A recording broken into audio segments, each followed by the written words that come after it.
सुरुवातीला एक अतिशय मोठी आणि महत्त्वाची बातमी समोर येते। ती बातमी आपण बघूयात।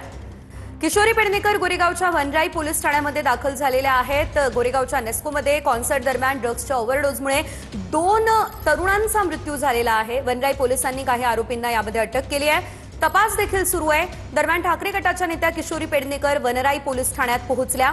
पोलीस अधिकाऱ्यांची भेट त्या घेणार आहेत। ठाकरे गटाचे कार्यकर्ते मोठ्या संख्येने वनराई पोलीस ठाण्याच्या बाहेर जमलेले असल्याचं पाहायला मिळत आहे।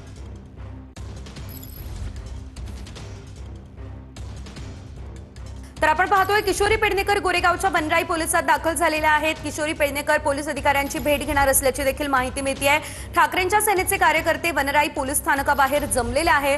गोरेगावच्या नेस्को सेंटरमध्ये एका लाईव्ह कॉन्सर्ट दरम्यान ड्रग्सचा ओव्हरडोस केल्यानं 2 विद्यार्थ्यांचा मृत्यू झालेला होता आणि त्यानंतर खरं तर ठाकरेंची शिवसेना आता आक्रमक झाली असल्याचं पाहायला मिळतं।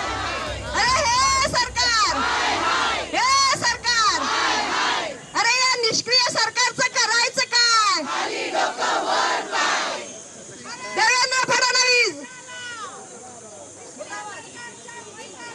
अरे एवढी माणसं कशाला? अरे एवढी माणसं कशाला?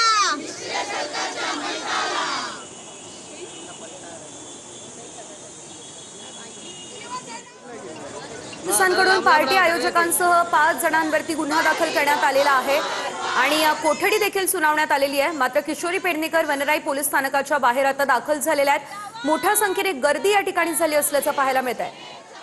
अधिकची अपडेट घेऊयात आमचे प्रतिनिधी कृष्णा सोनारवाडकर यांच्याकडून। कृष्णा, आपण पाहतोय गोरेगावच्या वनराई पोलीस स्थानकाबाहेर मोठ्या प्रमाणात या सर्व शिवसैनिका ज्या आहेत त्या दाखल झालेल्या आहेत।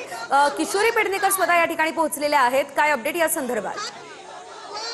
गोरेगावच्या वनराई पोलीस ठाण्याच्या समोर सध्या ठाकरे गटाचं आंदोलन सुरू आहे आणि हे आंदोलन ठाकरे गटाच्या नेत्या किशोरी पेडणेकर, त्याचबरोबर आमदार सुनील प्रभू आणि आमदार बाळा नर यांच्या नेतृत्वामध्ये केलं जात आहे। शेकडोंच्या संख्येनं ठाकरे गटाचे कार्यकर्ते हे या ठिकाणी जमलेले आहेत आणि सरकारचा निषेध केला जातोय। गोरेगावच्या नेस्को सेंटरमध्ये शनिवारी रात्री जो काही कॉन्सर्ट झालेला होता, त्या कॉन्सर्टच्या दरम्यान 2 तरुणांचा ड्रग्सच्या ओव्हरडोसमुळे मृत्यू झालेला होता आणि यामुळे प्रशासनावरती प्रश्न उपस्थित केले जात आहेत। त्याचबरोबर पोलिसांना सुद्धा जाब विचारला जातो आणि हे आंदोलन करून थोड्याच वेळामध्ये वरिष्ठ पोलीस अधिकाऱ्यांची भेट या सगळ्या नेत्यांच्या माध्यमातून घेतली जाणार आहे आणि त्यानंतर या सगळ्या प्रकरणामध्ये आतापर्यंतची होत असलेली कारवाई किंवा येत्या काळामध्ये काय कारवाई करू शकतो आणि मुंबईमध्ये ज्या पद्धतीनं ड्रग्सचा वेळखा बसतोय त्याला कुठेतरी प्रतिबंध व्हायला हवा, अशा पद्धतीची मागणी या ठाकरे गटाच्या नेत्यांची आहे। सध्या वनराई पोलीस ठाण्याच्या बाहेर ही गोष्ट म्हणजे आपल्याला पाहायला मिळते आहे। भगवे झेंडे घेऊन शिवसैनिक जे आहेत ते मोठ्या प्रमाणामध्ये इथे पोलीस ठाण्याच्या समोर जमलेले आहेत। किशोरी पेडणेकर आहेत, सुनील प्रभू आहेत, बाळानर आहेत, त्याचबरोबर शिवसेनेचे सर्व सविस्तर अपडेटसाठी गोरेगावच्या वनराई पोलीस स्थानकाबाहेर झाली असलेली ही गर्दी आपण पाहतोय।